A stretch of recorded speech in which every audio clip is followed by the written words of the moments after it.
Right to a Fox News alert, Hurricane Maria bearing down on Puerto Rico moments after making landfall. That is unbelievable. The monster Category 4 storm already claiming at least 9 lives.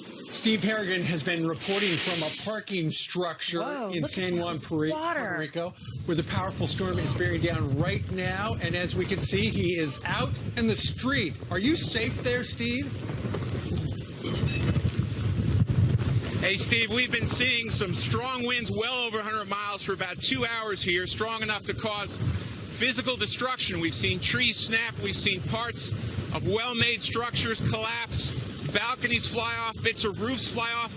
This, for this island of 3.5 million people, a U.S. territory, was really a worst-case scenario. They have not been hit by a major storm in more than 80 years, and this looks like a direct hit. And a direct hit in the worst possible place, San Juan, the capital here in the most heavily populated part of the island. It's also coming at a terrible time for the island.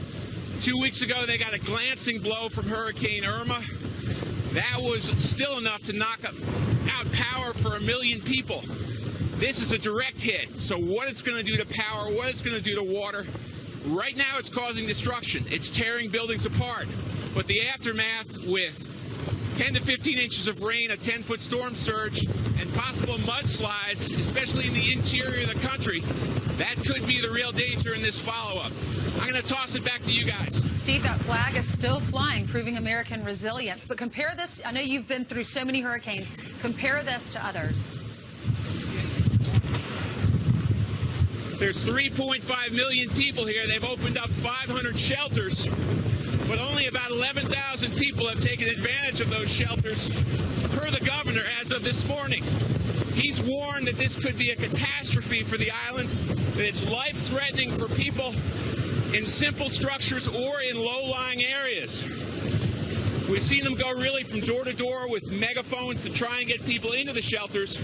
A surprisingly low turnout so far. The death toll right now is in the single digits, but as this goes on for the next few hours here, and once they see the aftermath, that could rise considerably. And toss it back to you guys. All right, Steve, thanks. Go get inside. Take cover. Yeah. Absolutely. He's been able to demonstrate how strong the winds are right there. Janice, you were just showing us on the radar and the satellite. He is about to be in the eye of the storm. Right. We actually don't have satellite imagery right now from Puerto Rico because obviously the power is out in a lot of these areas. But the storm made landfall across southeastern portions of the island, Puerto Rico, and now the eye is going over San Juan. So there's going to be a period of calm for our own Steve Harrigan, and people are urged to stay inside because when the eye comes over, it's a period of quiet, and people can think that it's okay to go outside, but you can't because the backside of this storm is going to eventually move in towards San Juan, Puerto Rico. And then we're going to watch this move north and westward. Turks and Caicos could be in line for a direct hit. The Bahamas, we think it's going to go east of you. But here's the track as of 8 a.m. It hasn't weakened very much, even though it's over land. It's going to continue to make its northwestern tour across the Turks and Caicos. And then we're going to have to watch the east coast. Florida, I think you're out of the way, but the potential for an impact anywhere from the Carolinas through the mid-Atlantic and the Northeast need to watch this storm very carefully. All it takes is high pressure to build in and push this storm towards the East Coast, so we'll have to watch that. But Puerto Rico, the worst hurricane they've experienced in almost 80 years, and to have a Category 4 make landfall on U.S. land, that's never happened before. So 3 Category 4s in 1 year making landfall across the U.S. has never happened in meteorological history. What a year. All right, J.D., thank you very much. Yep. Poor U.S. Virgin Islands. Oh, my goodness. It just got, it was all rubble anyway. Category 5 on the U.S. Virgin Islands. Yeah. Goodness. Yeah. All right, 20 is 7 o'clock in New York City, and we take you live to the Caribbean. A live look at San Juan, Puerto Rico, where Hurricane Maria is making landfall right now. The monster Category 4 storm could be the strongest hurricane to hit the island in nearly a century. Yep, our Commonwealth. Maria already claiming at least 1 life after tearing through the Caribbean.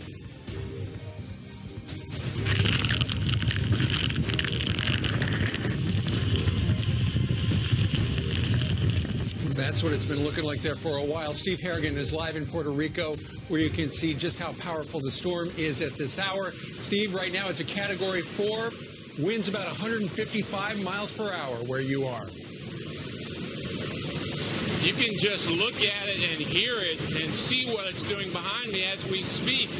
I can actually see a tree snap in half. Anyone on the roads at this point is in great danger. This is the kind of wind well over 120 miles per hour that could blow your car off the road and that could make you airborne if you go out there.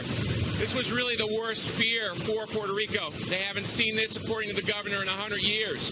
A major storm with a direct hit on the populated eastern part of Puerto Rico. The governor issuing dire warnings, saying this is going to be a catastrophic storm. It is life-threatening, both because of the wind and because of the rain and the potential flooding and mudslides that could follow. So for the next couple days, this U.S. territory of 3.5 million people is really going to be on edge. We are seeing trees snap. We are seeing debris fly from the roofs of buildings.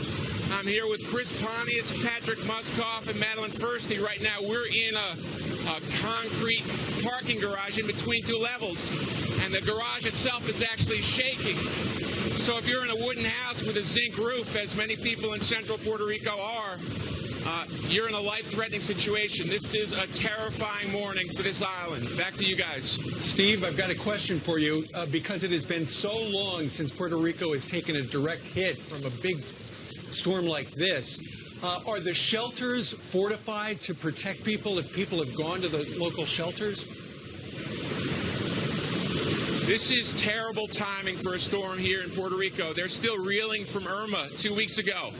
The island is bankrupt, so they began to lose electricity when the storm was 40 miles away. Without electricity in many parts of this island, you don't have running water.